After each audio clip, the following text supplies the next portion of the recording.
जिठानियों से भरा ससुराल। ये कहानी शुरू होती है पिंकी के घर से। अपने ऑफिस से लौटती हुई पिंकी पार्क में पहुंचती है जहां करण उसका इंतजार कर रहा था। क्या सोचा तुमने करण इस रिश्ते के बारे में? इन मामलों में लड़कों की जल्दी कहाँ है, सब कुछ तुम्हारे हाथ में है।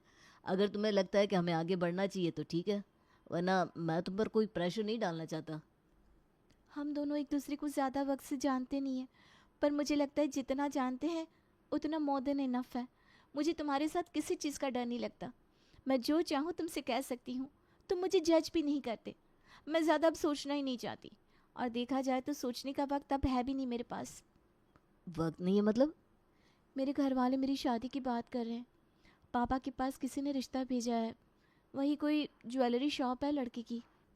पैसे तो बहुत है, बस वही है, अरेंज मैरिज है। पास्ट छुपाओ, मन के मन में रखो, पति के पैसे उड़ाओ, फिर मायके में जाकर उसी की चुगली करो। 2 दिन पहले तक जिसे जान भी नहीं रहते उसके साथ बेस्ट हबी लिखकर फ़ोटो पोस्ट करो।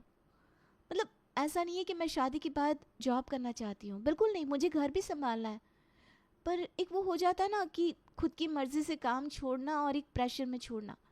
लड़के के पापा का कहना है कि हमारे पास तो सब कुछ है, हमारी बहू काम करती शोभा नहीं देगी। सुनकर ज़रा अजीब लगा, पर मेरे घर वालों के लिए ये नॉर्मल था, क्योंकि लड़के के पास बहुत पैसे हैं। बस बस मैडम, मैं आपका जवाब समझ गया। नमस्ते अंकल जी, मेरा नाम करण है। मेरी आपकी बेटी से मुलाकात कुछ महीने पहले एक ऑफिस पार्टी में हुई थी, जहां अलग अलग डिपार्टमेंट के लोग मिले थे। उसी दिन मुझे आपकी बेटी पसंद आ गई। प्रोफेशन से मैं इंजीनियर हूँ, जॉइंट फैमिली का परिवार है, प्रॉपर्टी के नाम पर अच्छी खासी संपत्ति भी है। आप चाहे तो आकर देख भी सकते हैं, और इन सब को हटा दिया जाए तो कम से कम मैं आपकी बेटी को ज़बरदस्ती काम छोड़ने या करने को बिल्कुल नहीं कहूँगा। और अगर वो चाहे तो उसके लिए घर पर एक मेड भी लगा दूंगा। ये स्पीच ठीक है ना? स्पीच? कोई ज़रूरत नहीं है स्पीच देने की। I hate you. अभी तो तुमने कहा कि शादी के बाद बीवियां पति की चुगली करती है, पर तुम तो यहीं शुरू हो गई, और वो भी मेरे सामने। हाय सो बैड। तुम चिढ़ाते हो मुझे। I hate you. But I love you मेरी चुया। और अगले ही दिन अपने पेरेंट्स और भाभीियों के साथ करण पिंकी का हाथ मांगने उसके घर पहुंच जाता है। 1.5 लाख प्लस की सैलरी है अंकल जी मेरी। सैलरी स्लिप साथ ही लाया हूँ मैं। इसके अलावा शेयर्स में भी पैसे इन्वेस्ट करता हूँ तो एक्स्ट्रा इनकम वहाँ से भी हो जाती है। इस शहर में काफ़ी प्रॉपर्टीज़ है हमारी। पेपर मेरे पास है, सब लेकर आया हूँ। बिजनेस वाले लड़कों का क्या होता है ना कि वो बचपन से ही चांदी का चम्मच लेकर पैदा हुए होते हैं।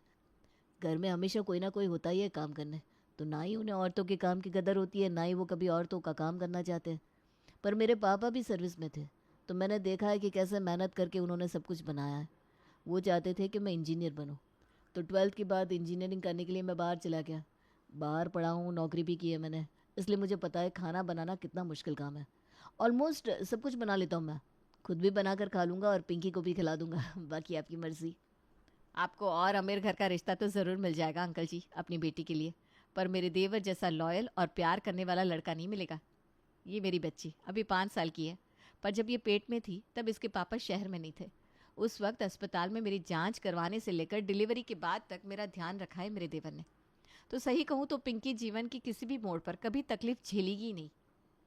अब अगर लड़का इतना काबिल हो और लड़की भी शादी में इंटरेस्टेड हो, तो लड़की के पिता क्यों ही नाक मुंह सिकुड़ते।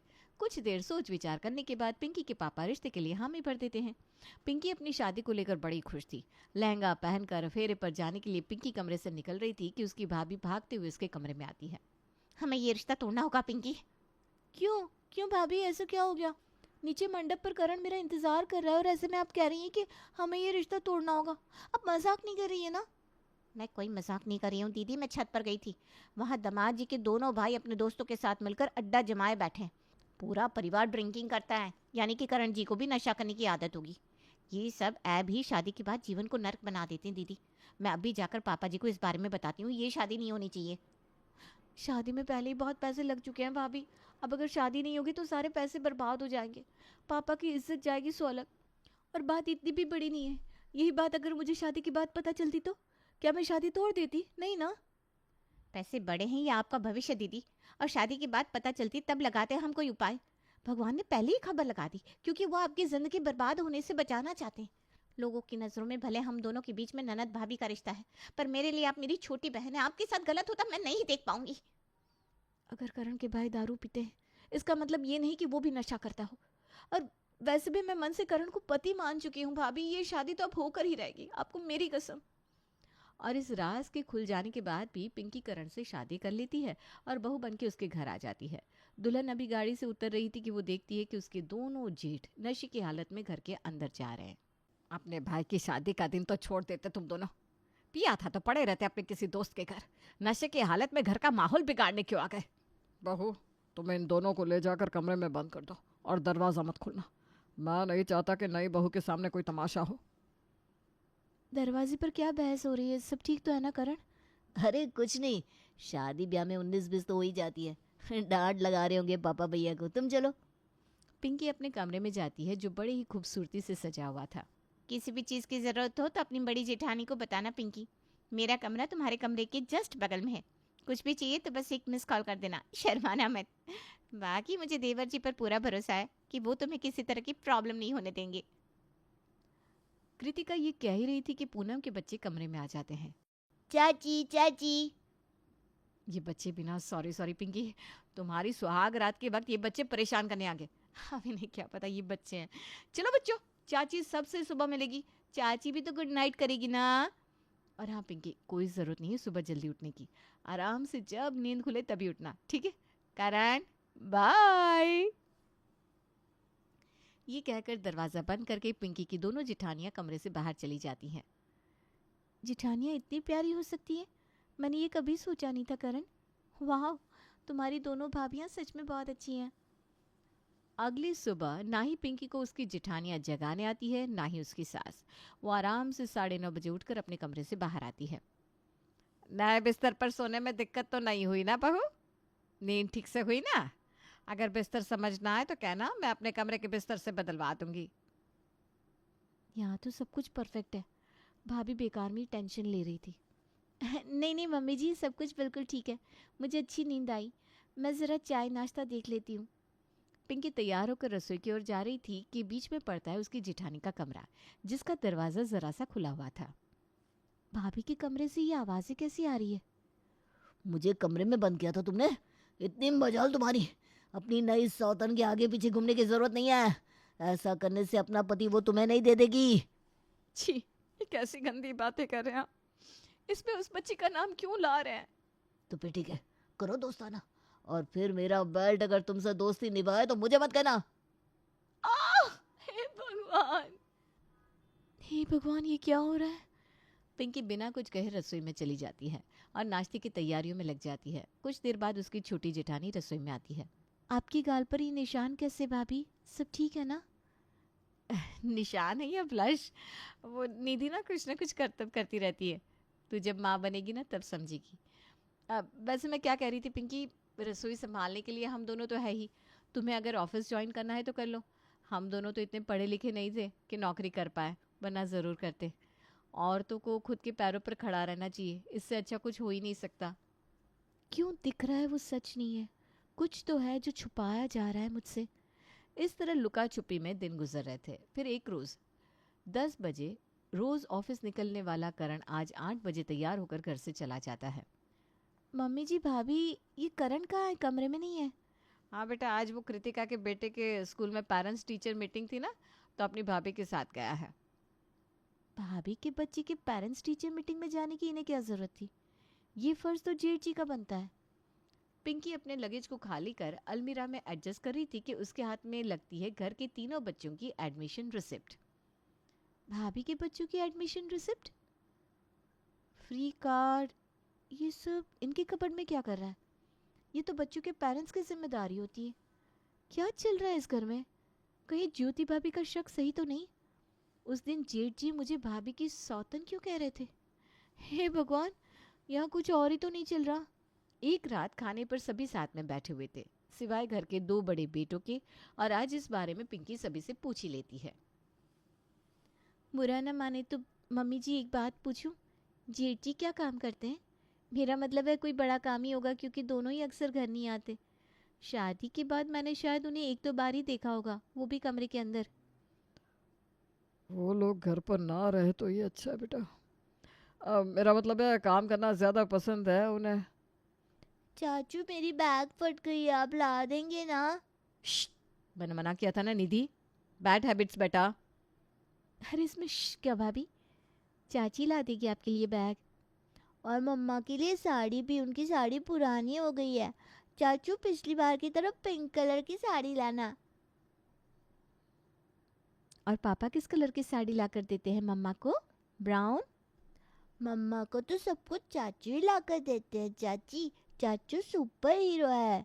अगली सुबह, बेटा इस महीने का राशन खत्म होने वाला है, तो अगर। हाँ हाँ मम्मी, इसमें आप इतना सोच कर क्यों बोल रही हैं? ये पकड़िए 25,000 रुपये, और ये पापा की दवाइयों के 5,000। अब तो तेरे खुद की गृहस्थी हो गई है बेटा, बोलते हुए ठीक नहीं लगता, पर तू तो जानता है मैं मजबूर हूँ। पिंकी अपने कमरे से छुपकर ये बातें सुन रही थी। अपनी भाभीियों के बच्चों की फीस ये पे करते हैं, उनके लिए गिफ्ट ये लाते हैं, घर का पूरा राशन का खर्च ये उठाते हैं। क्यों भाई? ऐसे तो इनकी सैलरी इनके घर वालों के पीछे ही चली जाएगी। ये मेरे बारे में क्या सोचेंगे, और खुद की बच्ची के फ्यूचर का क्या होगा? मुझे आज ही इस बारे में करण से बात करनी होगी। और रात को जैसे ही करण ऑफिस से आता है, पिंकी साफ साफ उसे इस बारे में पूछ लेती है। मुझे तुम्हारी यही बात बहुत पसंद है। तुम्हें जो चीज़ परेशान करती है, तुम उसके बारे में मुझसे तुरंत पूछ लेती हो। अच्छा हो तुमने इस बारे में ज़्यादा नहीं सोचा। एक्चुअली मेरे दोनों भाई बुरी संगत में हैं। वो कुछ कमाते नहीं और अपने बच्चे और बीवियों को मारते हैं। ऐसे तो प्रॉपर्टी है हमारी, पर उन्हें संभाले कौन? भैया का बस चले तो वो तो उसे बेच दे। पहले तो बहुत ड्रामा करते थे दोनों, इसलिए पापा अब शांत शांत रहने लगे। जैसे ही मुझे नौकरी लगी, मैंने अपने पूरे घर का भार खुद पर उठा लिया, तो घर का सारा खर्चा मैं ही चलाता हूँ। मुझे पता है तुम्हें लगेगा कि गलत घर में फंस गई, मैंने तुम्हें फंसा लिया, पर ऐसा नहीं है। तुम्हें जिस चीज़ की ज़रूरत होगी वो तुम्हें मिलती रहेगी, चाहे मुझे वो तुम्हें कैसे भी क्यों ना देनी पड़े। अगर तुम चाहती हो कि मैं सबसे अलग हो जाऊं तो मैं अलग भी हो जाऊंगा, क्योंकि जैसी मेरी माँ और भाभियाँ हैं, वो मुझे अलग होने से कभी मना नहीं करेंगे। वाह करण, इतना ही पहचाना तुमने मुझे? जिन बच्चों का बाप उन्हें देख नहीं रहा, उनके सर के ऊपर से उनके चाचू का हाथ भी छीन लूँ क्या मैं? बिल्कुल भी नहीं। मैं तो ये सोच रही हूँ कि कैसे सब कुछ ठीक किया जाए। पिंकी करण से बेकार में कुछ भी लेना छोड़ देती है ताकि उसके पति पर कोई प्रेशर ना आए। शादी के कुछ महीने बाद पिंकी अपने घर जाती है, जहां उसे बिल्कुल सिंपल कपड़ों में देखकर ज्योति घबरा जाती है। 1.5 लाख से ऊपर पति महीने का कमा रहा है, और ये हालत है दीदी आपकी। ना कान में बूंदे हैं, ना हाथ में कोई प्लैटिनम रिंग। शादी के बाद ननदे सजी धजी ही मायके आती अच्छी लगती है। ये जो कमाते हैं ना, वो मेरी जेठानियों के परिवार के खर्चे में लग जाता है। उसके बाद ये मुझे क्या दिलाएंगे भाभी? फंस गई ना गलत चक्कर में आप। मैंने उसी वक्त कहा था तोड़ देते हैं रिश्ता, तब सही ना लगा, पर अब ले लेते हैं डिवोर्स, कोई ज़्यादा देरी नहीं हुई। नहीं भाभी, ये मौका है जो भगवान ने मुझे दिया है एक घर को संवारने का। जिस तरह आपने मेरे घर को अपना समझकर इसे संवारा है, वैसे ही मैं अपने ससुराल को अपना समझकर सब कुछ ठीक करूंगी। और पिंकी अपने जेठ जी के दोस्तों के बारे में पता करना शुरू करती है और ऐसे ही पहुंच जाती है एक क्लब। तू ना होता रॉकी तो ये जिंदगी मेरी सूनी होती। मेरे सारे गम भुलाने में तू ही मेरी मदद करता है। तू मेरा सच्चा यार है। तेरा सच्चे यार के पास फूटी कौड़ी नहीं है भाई। ये सब छोड़, पहले तो एक पैग मार, फिर बताता हूँ। रॉकी इसी तरह राहुल और जतिन को 1-2 बोतल दारू पिला देता है और अपना दुखड़ा रोना शुरू कर देता है, जिसे सुनकर राहुल बिना सोचे समझे अपनी जेब से नोटों की गड्डी निकालकर रॉकी के हाथ में रख देता है। मतलब हमारी जो 2 दुकानें किराए पर लगी हुई है, उसका किराया उठाकर जेठ जी अपने दोस्तों में बांट देते हैं, वो भी नशे की हालत में। रॉकी, अगर राहुल किसी दिन तेरी मदद नहीं कर पाया ना, तो तेरा बड़ा भाई जतिन करेगा। तू टेंशन फ्री रह भाई। पिंकी इस सारे मसले के बारे में करण को बताती है और दोनों पति पत्नी मिलकर बनाते हैं एक प्लान। रॉकी और उसके दोस्तों के साथ अड्डा जमाए क्लब में बैठे हुए थे। करण नकली पुलिस के ग्रुप को अंदर भेजता है। रेड पड़ी है यहाँ, हमें खबर मिली है कि यहाँ गलत धंधे होते हैं। आपते दरवाजा बंद करो, कोई बाहर नहीं निकलेगा। गैम्बलिंग करते हो तुम लोग, सट्टा खेलते हो। मैं कुछ नहीं कर रहा था सर, वो तो ये दोनों लड़के, ये हमें बहला कर यहाँ ले आए। मुझसे न जाने कितने पैसे भी लूट लिए इन दोनों भाइयों ने। आपको विश्वास नहीं होता तो मेरा मुंह सूंघ कर देख लीजिए। मैंने दारू भी नहीं पिया। ये दोनों नशे में यहीं पड़े रहते हैं, रोज का अड्डा है इनका ये। अगर आपको पकड़ना है तो इन्हें पकड़िए सर। रॉकी की बात सुनकर राहुल और जतिन हैरान रह जाते हैं। भाई ये क्या बोल रहा है तू? मैं तेरा यार हूँ, मुझे धोखा मत दे भाई। जो अपने माँ बाप का नहीं हुआ, अपने बीवी बच्चों का नहीं हुआ, वो मेरा क्या होगा? चल बे। सर इसे गिरफ्तार कर लीजिए। पुलिस राहुल और जतिन को लेकर पुलिस की जीप में भर देते हैं। दोनों भाई फूट फूट कर रो रहे थे, तभी करण वहां आता है। अपने भाई को ऐसे पुलिस वालों के हाथों कैसे गिरफ्तार होने दूंगा मैं भैया? जो दोस्त आपको इस नशे की गलियों में लेकर गए थे, आज उन्होंने ही बुरे वक्त में आपका साथ छोड़ दिया ना। हमें अपनी गलती का एहसास है भाई, हमें बचा ले। मैं कसम खाता हूँ आज के बाद कभी नशा नहीं करूँगा। मैं भी नहीं करूँगा। इस दिन के बाद दोनों भाई गलत रास्ता छोड़कर अपनी जिम्मेदारियां उठा लेते हैं और पिंकी का ससुराल खुशहाल हो जाता है।